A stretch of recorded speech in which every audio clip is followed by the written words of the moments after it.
kelas yang lepas kita sudah belajar sampai slide ini, di mana kita sudah belajar definisi dan juga rumus bagi indeks biasan N.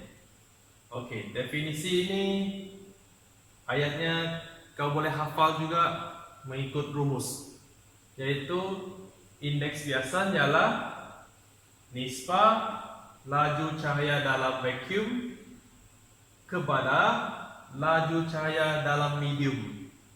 Tidak susah sangat kan?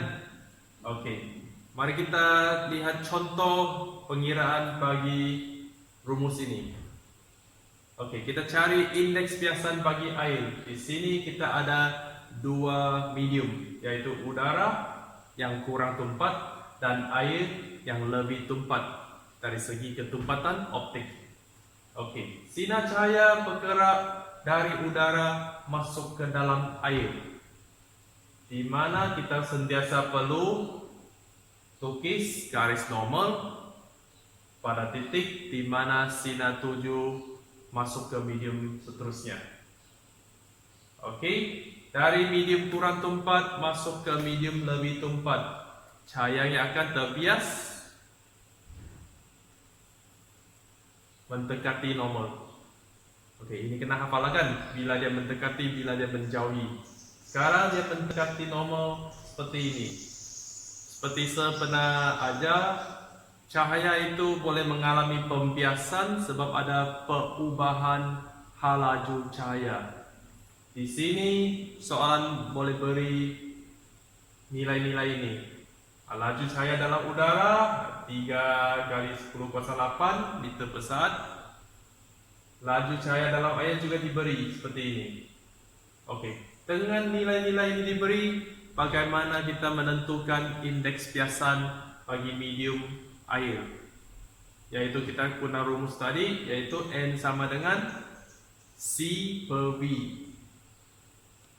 Oke, guna rumus, masukkan nilai dengan betul, tekan kalkulator, kau akan dapat satu nilai yang menunjukkan indeks biasan bagi air 1.33. Catatkan ini, oke?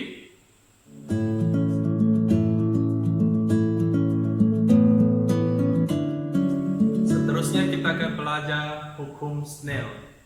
Oke, untuk memahami hukum Snell, kita perlu jalankan eksperimen dengan guna kotak cahaya dan blok kaca. Oke, sekarang kita hanya dapat perhatikan gambar ajar dan memahami konsepnya. Untuk jalankan eksperimen ini, kita tunggu kau kembali ke sekolah nantilah. Oke? Sekarang bersabarlah, hanya memahami konsepnya dulu. Oke, ini eksperimen digunakan untuk mengkaji pembiasan cahaya. Oke, melalui eksperimen ini, saintis dapati bahwa bagi cahaya yang merampat melalui dua medium, ada beberapa hukum fizik dapat diterbitkan. Oke, kita lihat gambar aja ini. Ini gambar aja yang menunjukkan pembiasan cahaya. Cahaya bergerak dari medium pertama, di mana indeks biasanya N1. Cahaya masuk ke dalam medium yang kedua dengan indeks biasanya N2. Jadi sebelum terbias, ini kita kenali sebagai sinar tuju, selepas terbias sinar biasan, dan kita sentiasa lukis garis normal untuk kaji pembiasan cahaya. Dan sudut sebelum masuk ke medium kedua kita kenali sebagai sudut tuju, selepas masuk sudut biasan.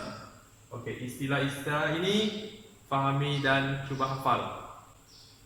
Oke, mari kita lihat apa yang hukum fisik yang dapat diterbitkan daripada eksperimen hukum Snell ini. Oke, yaitu hukum pembiasan cahaya. Hukum pembiasan cahaya ada dua pernyataan. Pernyataan pertama, dia kata sinar tuju, sinar biasan, dan garis normal bertemu pada satu titik dan berada dalam sata yang sama. Apakah maksud ini? Okey, seberi penerangan. Kita lihat 3 pen marker ini. Seguna 1 pen marker mewakili sinar 7. Satu lagi mewakili sinar biasan. Dan satu lagi mewakili garis normal. Okey. Jadi 3 garis ini bertemu pada satu titik dan sentiasa berada pada sata yang sama. Tak kira cahaya tu putar bergerak ke arah mana, 3 garis ini sentiasa pada sata yang sama. Itulah maksudnya. Boleh faham? Inilah pernyataan pertama bagi hukum pembiasa cahaya. Pernyataan kedua itu dikenali sebagai hukum Snell, di mana melalui eksperimen ini saintis dapat terbitkan satu rumus, satu hukum fizik yang dikenali sebagai hukum Snell. Rumus itu ialah N1 yaitu indeks biasa medium pertama darab dengan sin theta 1 yaitu sudut 7. Hasil darab ini akan sama dengan hasil darab N2 indeks biasa medium kedua dengan sin theta 2 yaitu sudut biasa. Okey, hasil darab ini akan sama dengan hasil darab dalam medium kedua. Inilah rumus bagi hukum Snell. Okey, kita akan lebih pahami rumus ini, hukum Snell, melalui eksperimen nanti. Sekarang kamu hanya perlu faham bagi hukum pembiasaan cahaya ada 2 pernyataan. Ini pernyataan pertama dan pernyataan kedua yang juga dikenali sebagai hukum Snell. Rumusnya N1 sin theta 1 sama dengan N2 sin theta 2, di mana 1 ini mewakili medium pertama dan yang kedua ni bagi medium kedua. Okey? Okey, mari kita lihat dari rumus hukum Snell, kita boleh ubah sesuai persamaan matematik ini kepada bentuk lain, yaitu N1 kita pindah untuk bahagi, sin theta 2 kita pindah untuk bahagi juga, dan kita akan dapat persamaan matematik seperti ini. Okey, dan sebelum ini saya pernah kata setiap medium ada indeks biasan yang tetap. Jadi dalam buku teks muka surat 234 ada juga yang menyatakan indeks biasan bagi vacuum dan udara ialah 1.00. Jadi kalau kita bincang pembiasaan cahaya ini, di mana medium pertama ialah udara, case yang biasalah, N1 boleh kita samakan dengan 1. Itu dari fakta dalam buku teks itu. Jadi kalau ini nombor menjadi 1, rumus ini, rumus hukum Snell boleh dipermudah menjadi seperti ini. Di mana ini 1 sudah tak perlu tulis 1 lagi. N2 ialah indeks biasan bagi medium yang kedua, kita hanya kenali sebagai N. Dan theta 1, theta 2 kita akan tulis sebagai sudut 7 I, simbol yang kita guna sebelum ini, dan juga sudut biasan R. Sudut 7I di udara dan sudut biasan R di dalam medium. Dan inilah rumus yang dipermudah dan diterbitkan dari rumus hukum Snell apabila medium pertama ialah udara. Boleh faham?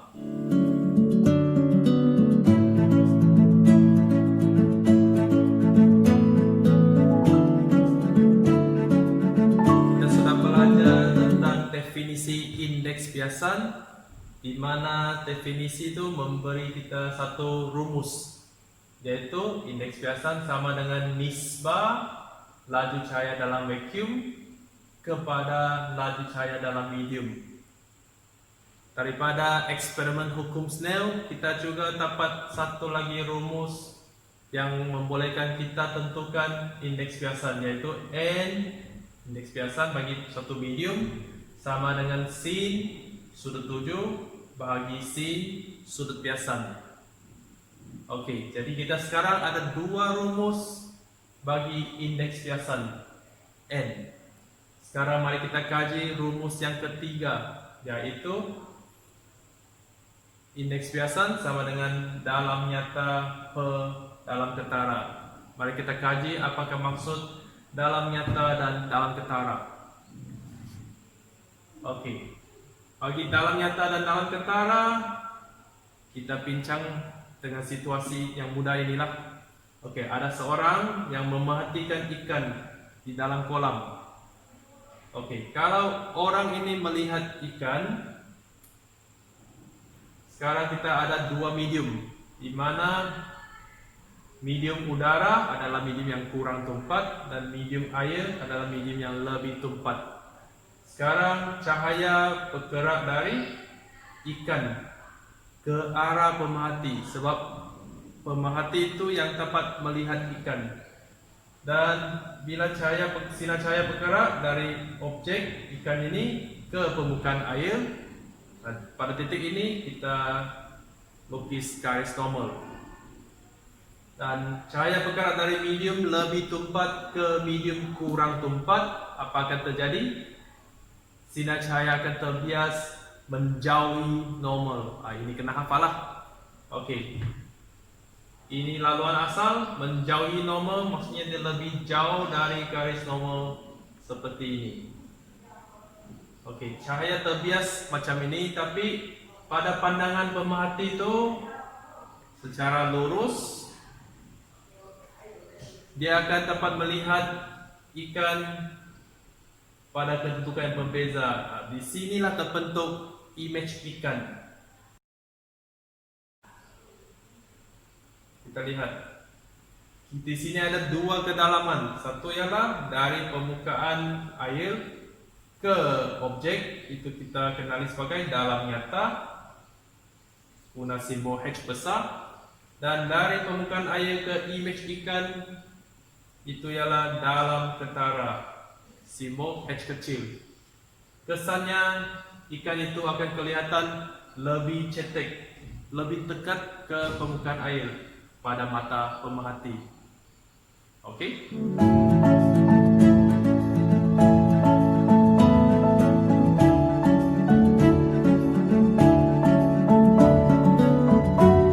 Setahu ada orang belum paham lagi apa itu dalam nyata dan dalam ketara. Oke, saya akan tunjuk satu demo eksperimen untuk kamu lebih memahami dalam nyata dan dalam ketara. Eksperimen ini kamu akan jalankan juga selepas kau kembali ke sekolah. Oke, perhatikan demo ini. Di sini kita akan guna satu pika yang berisi air. Ada dua klip kertas yang serupa, yang sama size. Oke, sekarang letak salah satu klip kertas ke dalam. Dan sekarang klip kertas ada di dasar pika ini. Bila seguna satu lagi klip kertas letak di luar bika untuk bertemu dengan klip kertas di dalam air. Okey. Ya, ini kita lihat dua klip tu bertemu lah. Tapi mari kita lihat pada pandangan dari atas. Okey, sekarang klip kertas di dalam air kelihatan lebih besar dan lebih cetek. Jadi, segerakan klip kertas di luar sehingga dua klip kertas itu kelihatan sama size. Okey, bila dua klip kertas itu kelihatan sama size, okey, berhenti pada kedudukan tu. Sekarang mari kita lihat. Okey, klip kertas di dalam air itu pada dalam nyata, dan klip kertas di luar pika itu pada dalam ketara, yaitu di mana image terbentuk bagi klip kertas di dalam air. Okey, nampak? Okey, sekarang kita ubah arah penglihatan. Sekarang ikan ini melihat orang itu. Jadi cahaya akan bergerak dari orang ke arah mata ikan. Okey, cahaya bergerak dari medium udara sampai ke permukaan air. Pada titik ini kita lukis garis normal. Bila sinar cahaya bergerak dari medium kurang tumpat ke medium lebih tumpat, cahaya akan terbias mendekati normal. Maksudnya ini laluan asal, dia akan terpesong lebih dekat dengan garis normal seperti ini. Pada mata ikan, penglihatannya yang lurus akan mendapati image orang itu kelihatan lebih jauh dari permukaan air, lebih jauh dari objek sebenar. Okey, boleh faham? Ini gambar aja, tidak perlu salin, setakat faham saja. Okey. Sebagai bahagian terakhir, mari kita lihat bagaimana kita cari indeks biasan bagi suatu medium seperti ini, air, dengan menggunakan dalam nyata dan dalam ketara. Okey, gambar aja ni seperti case tadi, ikan lebih dalam dan image ikan tu kelihatan lebih dekat, lebih cetek dengan permukaan air. Jadi dengan dalam nyata, dalam ketara diberi, kita guna rumus seperti yang diberi tadi. Indeks biasan sama dengan dalam nyata per dalam ketara. Masukkan nilai, kamu akan dapati nilai bagi indeks biasan air. Okey.